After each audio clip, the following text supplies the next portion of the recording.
Welcome everyone to our Lilly Theater Company artist interview. We got an absolute legend here. He's a multi-instrumentalist, he's a Berklee professor, he plays everywhere. Fantastic musician. Please give a very warm welcome to Mr. Hilary Noble. Why, thank you. What a nice introduction. Thank you so. So we're so glad to be here, and so am I. We welcome and stuff. So, how did you become the musician you are now? It's quite the question. That's a lot. Yeah, well, my parents had quite a complete set of LPs and cassettes. We're talking about the 60s now. So there's a lot of good music, right? Yeah. I remember the first time I felt really entranced by a piece of music that I can now remember fairly vividly. It was John Coltrane's My Favorite Things. Oh, love that tune. Yeah, I mean, takes you places, and So, yeah, and also something in me said, "Man, I'd like to play that. I'd like to play that instrument." Yeah. But that didn't happen. It wasn't that linear. Well, first of all, my dear dad, may he rest in peace, he said, "Yeah, that's a clarinet." So that could have thrown me off a little bit, because it's a soprano saxophone. But I didn't even play any woodwind instrument right away. In the meantime, I started getting interested in percussion, specifically Afro-Latin percussion. Probably right around the time that the Santana records were becoming available. So I took a detour towards that. I really wanted to do that, and it turns out that it's easier to get started with that if you've got tabletops and spoons and tin cans and stuff. So yeah, my parents, they didn't want to buy me an instrument right away. So I did spend some time on the found objects in the household. Yeah. But eventually, I think my first drum was a darbuka from Morocco, probably. So they're like they look like a pair of bongos, but they're made out of clay, and then they have heads on them that are tied up. There's no lugs or anything. They're tied up very artisanally, and so that was my first real percussion instrument. And eventually, I got some congas. So that was my focus for in my teens, just being a percussionist. And turns out that in Geneva, Switzerland, where I was growing up, at that time there weren't a lot of Afro-Latin percussionists, not a lot of conga players. So I actually got work starting at the age of 13, 14, playing around town. Hooked up with some pretty cool cats in the end. But yeah, I mean, that's my start in music. The saxophone and the flute I picked up once I got to Berklee. Of course, when you're at Berklee, it's like, well, first of all, I'm there. There's no Afro-Latin percussion major at Berklee at the time. Yeah. You had to find things kind of a little bit on the outside. And that thing about the saxophone had been haunting me this whole time. I didn't want to be a kit major because I just didn't want to be. Yeah. And so I knew my mind was gravitating towards more melody and harmony. So then I said, okay, vibes. I lasted for about a semester. Oh, yeah. I just didn't, it's a beautiful instrument when it's played well, but it wasn't really clicking with me. So the saxophone thing kept coming back to me, specifically the figure of John Coltrane. So I picked up the saxophone in my second semester at Berklee. I had never played it before. So you can imagine there's a lot of the learning curve there. So I practiced. Anyway, hope that goes some way to answering your question. Yeah, that's great things. So you've been, like I said earlier, you're a professor at Berklee. So I'd like to qualify that a little bit. I would love to be a full-time professor at Berklee, but as it stands, I am an accompanist. And I work mostly, they're now merged, but Boston Conservatory, Berklee. Yeah. So, I work with dancers, And hey, administration at Berklee. Anybody ever hears this? I'm putting my resumes out there. Keep me in mind. I'm an internal candidate, guys. At least you're part of it. So yeah, soon enough they'll get you. We'll see. So you've been. So my main teaching gig is the Boston Public Schools. Okay. Yeah, I teach pre-K to grade 2. Nice. Which is exhausting, but it has its rewards. So yeah, what were some of your favorite moments from your experience in Berklee, or there's any advice for musicians? For having been a student, for being a teacher, being a teacher or at a accompanist at Berklee. Yeah, well, I actually work with kids with cognitive disabilities. I think they're still called Down syndrome. Yeah. Now, the leader of the class is a great dancer, Gino DiMarco. And so it's amazing what he's done with these kids, and I'm happy to be a part of it. I mean, I started working with him at Boston Ballet, and I remember saying to one of the kids' parents, like, I come here just to learn what joy is, what happiness is. Your child inspires me. Just that, hour a week I have with them, and the exuberance and the open spirit, taking things as they come. I was like, for me, that's beautiful. And I think it's really contributed to their lives. Yeah. They've some of them have been with this program for most of their life. It's great to see them grow. Yeah, it's a very, very awesome thing too. Yeah. Of course, teaching with people with disabilities, like, of course, it's a lot more work and everything. So yeah, just getting to help them to become like significant as a human being is very special. And probably it's one of those places where as we were alluding to before, the spiritual dimension of music, the therapeutic dimension of music is brought to the fore, Well, yeah, a lot of what I can say about music is that, like, humans, they have emotion, and music has emotion. Thank you. So that's because, like, even as like if you're a musician or not, you still listen to music. It's everywhere. So like it adjusts to, like, a lot of bands, like, your personal life that song is basically like similar to what you experience. It's amazing how music can do that. it's right. That's why I love music, because it connects with you. Yeah. In some sort of way. Yeah. It has. There's an immediacy to it, relative to other art forms. The way it kind of comes at you. It's different from looking at a painting. And there's some gorgeous paintings out there, but... Oh, yeah. There's a thing called artist, and it means a musical artist or an artist that do art. But if you dissect that word, they both mean being creative or being, like, just...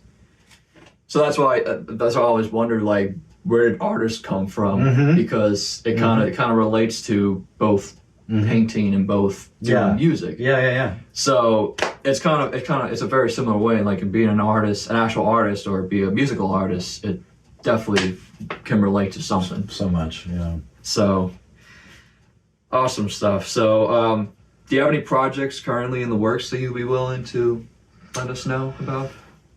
These days, I'm working mostly as a side man around here.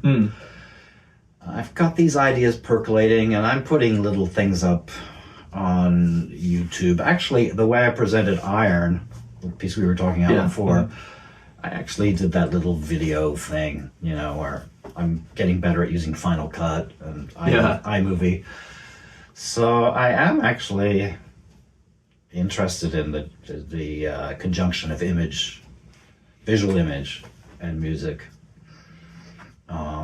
So I'm putting these little things out there. They're kind of short for the moment, with the exception of Iron, which is part of a multi-movement suite. It's about 8 minutes long. But I've got one or two things out there. I got a thing that's out there. It's like 16 seconds.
Awesome. So let's talk about your next song, Rue De Buci. Buci. Buci. Rue De Buci. Yes, thank you. hard to try to pronounce it right. So yeah, so Rue De Buci. So can you explain about that song? Yeah, I mean, I it's one of those melodies that kind of came whole piece to me, you know. Sometimes you have to labor section after section, but kind of the whole tune came. I just played a show with Dennis Warren, Full Metal Revolutionary Jazz Ensemble, and I don't know why this piece seemed to come out of that, but it's very avant-garde. So you'll find yourself playing all over the map in terms of rhythms and tonalities and stuff. So anyway, it came to me.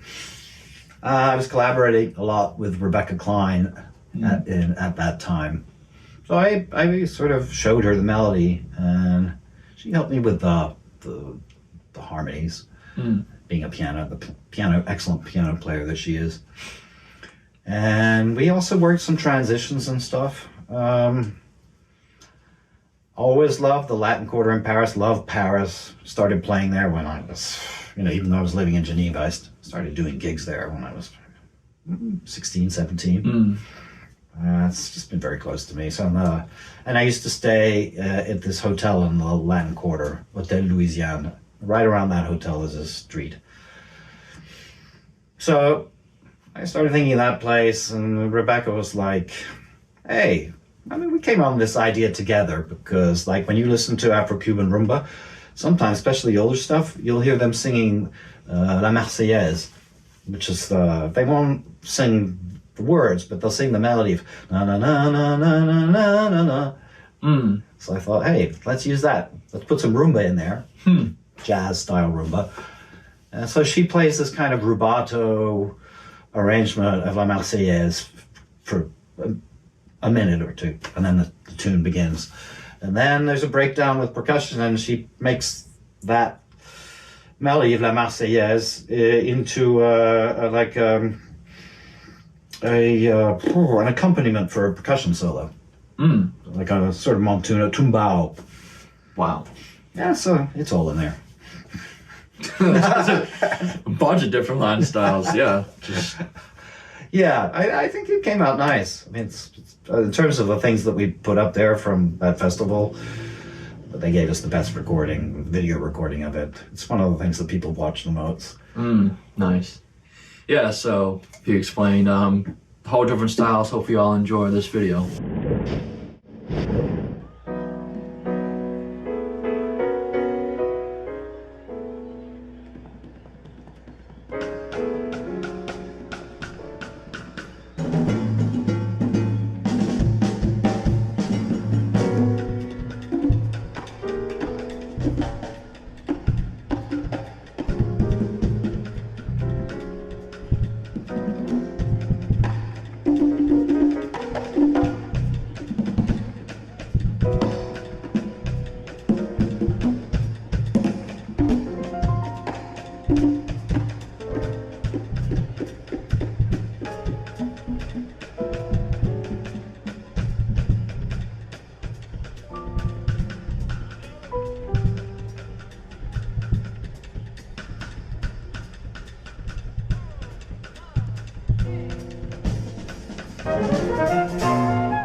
We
are back, everyone. Very great piece, and of course has that, like you were saying, bunch of different styles. What I've heard, probably my opinion, like it's like a fast. I think at first, like I heard a da da da da da da, has that samba, fast samba kind of feel in the song, and like of course you with transfer from percussion to flutes. It's fun. I think the people appreciated it.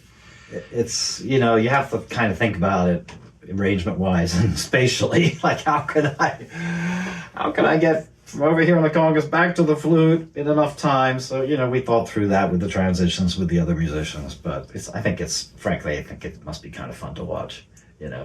Yeah, it is. Well, definitely being a multi-instrumentalist, that's even like talent right there. Just playing the congas, and probably I would say like with congas it has different pitches.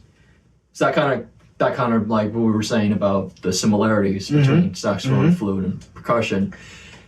Even like bongos, like you can play, well, congas play like 3 or 2 or something like that, but it's different pitches that to represent like a different to changing thing. So yeah, you were playing congas and then transferring to flute and then fast samba and all like dumbao and all sorts of Latin, and heard probably like thing that reached out to me, and like it's a culture thing when they do the 3-2 or 2-3 clave. I saw the piano. She was doing that.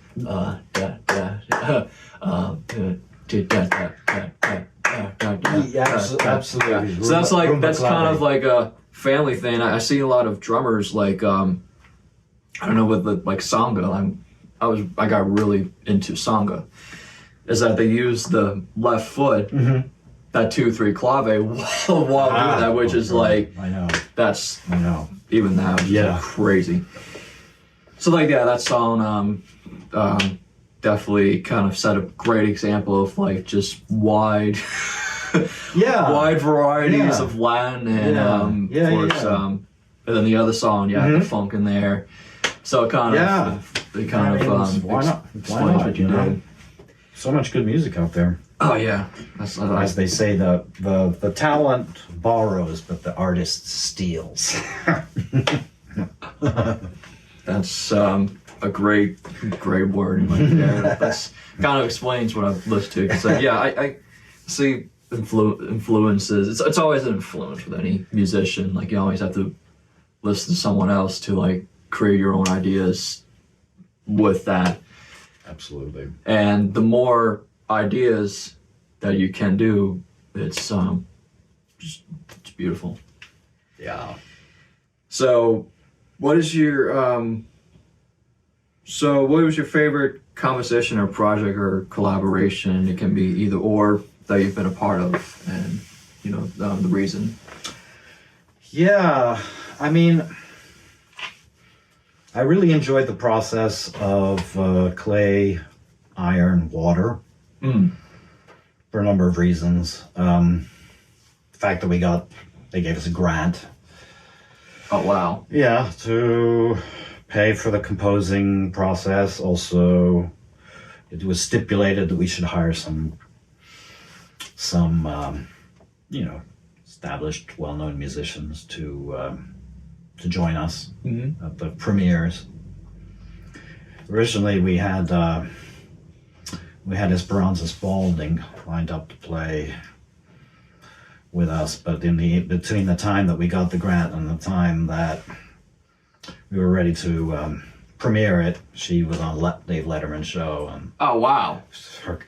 she just started going stratospheric. That is so huge. I followed up with her, and she said, my agent won't let me do this gig.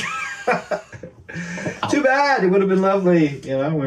We did premieres on WGBH here in Boston. Eric Jackson did some interviews with the band. We had Charles Neville on saxophone. He's in many ways so perfect for this gig. Being from New Orleans and having, knowing about voodoo and stuff. The whole suite was based on Santeria music, very close to voodoo, Yeah, so it was a really fun project. Played it at the Jazz Gallery. I think the sounds we came up with were cool. I mean, we used these Santeria songs as the framework, but we brought in funk, as with iron. We brought in a little Eric Satie in the third movement, I think, which I haven't put up on YouTube yet. I've only put this iron, the second movement. Little Satie. We got some pretty advanced harmonies and textures, very advanced jazz harmonies and textures overlaid over this folkloric core. Yeah, so I think that there's a lot of things about that project that really spoke to the kind of métissage or the kind of synthesis that I'd like my music to be about. So I don't know if I've given you enough to work with there. It's really quite enough information, which is really good. Definitely really good with being detailed with everything, which is great things, and just learn more about you and stuff. Thank you. So LTC, Lilly Theater Company, we strive to be inclusive as possible. Of course, you too. We hope to have many people find our way to the arts, no matter the background or story. So what do you think about the underserved communities? Yeah, I think we need to make sure that access to art is universal. Got to bring the art to the people. In my daily work, my day job in the Boston Public Schools, that's kind of a big part of what I'm doing. So we have a pretty diverse population in the school, and I try to connect with the cultural milieu of the students, which has made me do more songs in Haitian Creole. And obviously the Latin, Spanish language stuff is easy. But yeah, it's too bad that music programs were cut so often in schools, because apparently the priorities were higher in terms of math and reading and stuff. And I understand the importance of those things.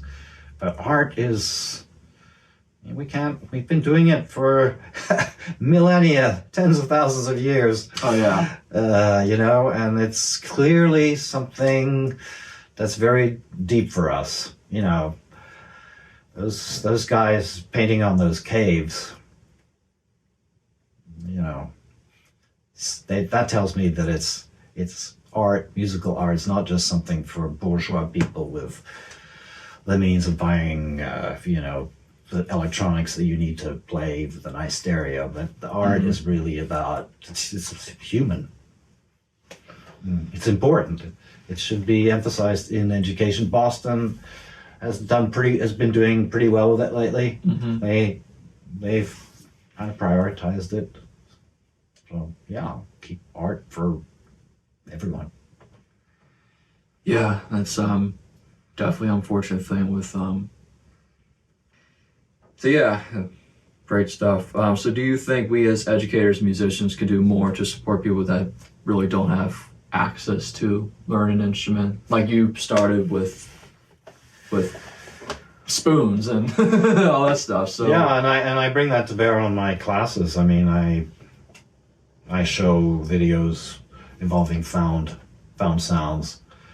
We'll experiment in class, thinking about what kinds of found sounds we can use. But how can they make those instruments? Maybe to have them at home.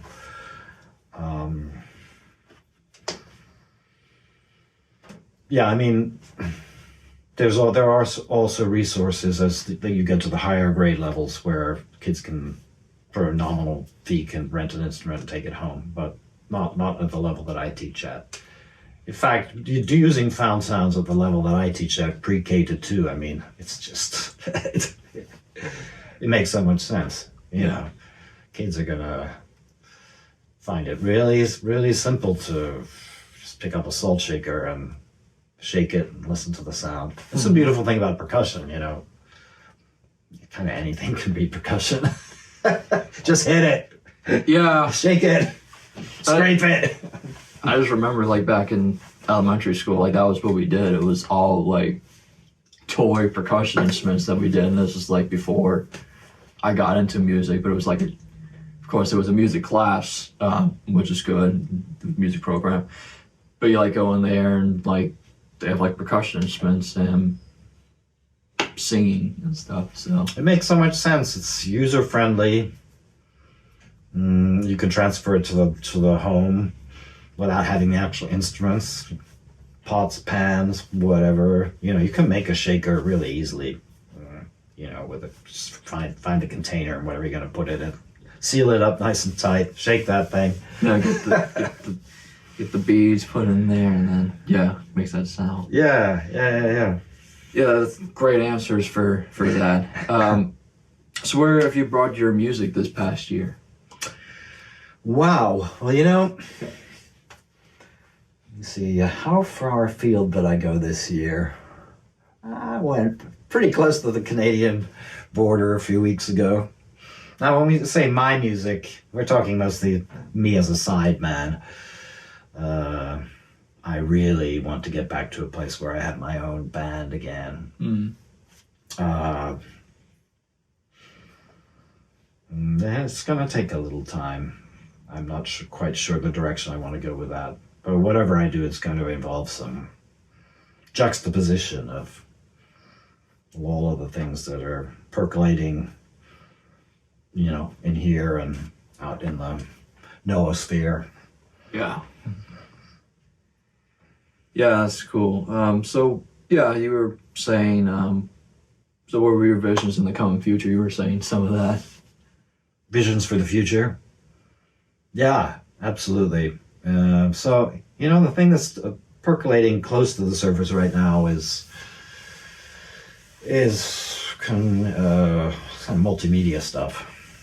I'm making these videos, and I usually start with the music, given my training. But actually, no, it can work quite synergistically sometimes. Like, do some music, and then the image will come, and then whatever development's happening with the image or the video will further help refine the musical concepts. But yeah, I think I'd like to do more with this words and music, but not necessarily words in music, but words as an inspiration for musical structures. Like, for example, the Perec thing, you know, writing a composition with no E. Yeah. He has other concepts that are amazing. I mean, I could go on and on, but so yeah, there's ideas percolating there. Yeah, definitely. I've never heard of that before, which is definitely a creative thing. Just Yeah, I wouldn't be surprised if somebody's done it. No E. No E. But really, it could be any note, you know. Oh yeah, any note. But yeah, that's even that. Just like try to practice like do not play that note, do not play the note, do not play. Yeah, you're better off kind of composing it and reading it. Yeah, that. So are there any? So how can our listeners, viewers, find your music? Well, like I said, there's a lot of stuff on YouTube. There's some stuff up on All About Jazz. I have a page there. Yeah, and my albums are up on YouTube, not just videos. Yeah, definitely. Go check out his music on YouTube, and then the All About Jazz website. So, is there any like dream artists you want to work with, living or not living? Wow, God, there's so many good people.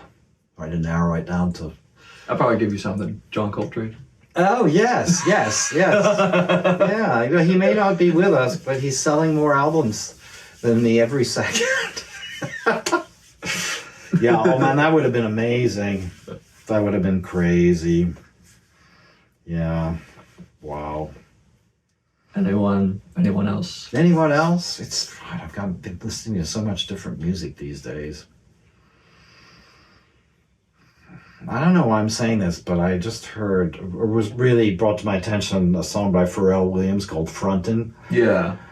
And I don't know, I think he's working out his own way. There's some like jazz harmonies in there, and it's very well produced and arranged. Mm-hmm.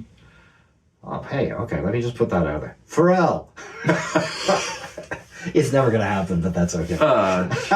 It might. But, yes. It might. You never know.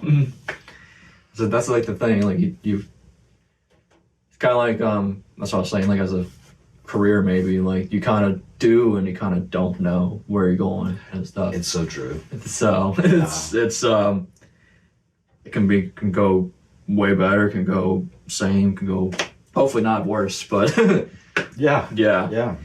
Awesome. So is there any like inspired words to have our listeners leave with? Inspired words for, well, actually, it's funny. I think I'm quoting from the Bible. I'm going to paraphrase it. You know, I'm going to say what the Bible says and then try to translate it. You know, man does not live by bread alone. But the Bible says every word from the mouth of God. But to put that more into our situation, you know, it's not all just about what the food you can put on the table. That's important and necessary. But we such an emphasis in our culture on stuff, on the material, on consumption, and you know, how are we feeding ourselves? Not physically, but spiritually. And, you know, well, a healthy, balanced life, I think, needs to include an understanding of music. Yeah, I think like it's not just like food that you're feeding, but like you're learning is feeding, basically. So yeah, and we're not just we have to feed our whole selves. Yeah, you're not just feeding like your body, you're feeding your brain, feeding your brain, your soul, your whole being, right? Yeah. So. Yeah, that's great, inspiring words, and very wonderful to have you. Lovely being Hilary here. Noble, very, very awesome to have you as part of this interview. Such a great interview with you. Thank you so much. Such an honor. Multi-instrumentalist, percussionist, flutist, saxophone, knowing like everything. And then being a teacher, teaching these wonderful kids. Thank you. And everything, and kind of this world. Hopefully the teachings of them could lead to them being more successful and just generations to come and everything. Absolutely. So if you'd like to book a lesson with the faculty of Lilly Theater Company, go to www.lillytheatercompany.org, and we'll see you guys next time.